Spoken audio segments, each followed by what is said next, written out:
For close to 2 hours, the people of IWO in Osun West traveled to Osun East, precisely Ile-Ife, to trace their roots. Ile-Ife is regarded as the cradle of the Yoruba race. History has it that the only female Ooni of Ife from Lafogido ruling house, Ooni Luwo Gbagida, left Ile-Ife to set up the town today known as IWO.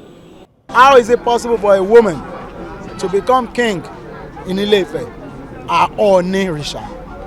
It must be the power of God. First Oluwo of IWO was Ooni of Ife, and the only female child of Odua who went to establish his own. They don't call her her own because once a woman becomes a king, she becomes a man. Centuries later, and after becoming the Oluwo in less than a year, Oba Abdulrasheed Akanbi decided to lead his subjects to their ancestral home at Owodo compound, Okerewe, Lafogido ruling house, Ile-Ife, for the first time in their history.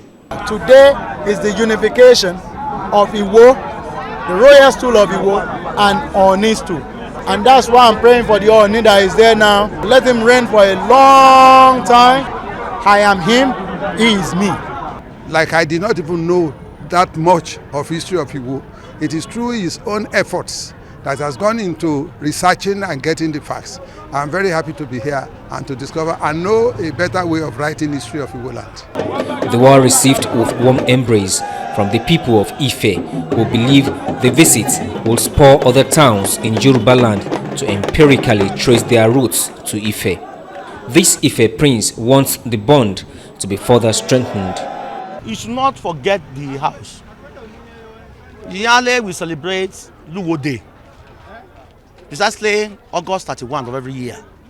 He should be coming with his people to Ife and celebrate the Remembrance Day with us. Before leaving, Oba Abdulrasheed Akanbi led his subjects around some major streets in Ife.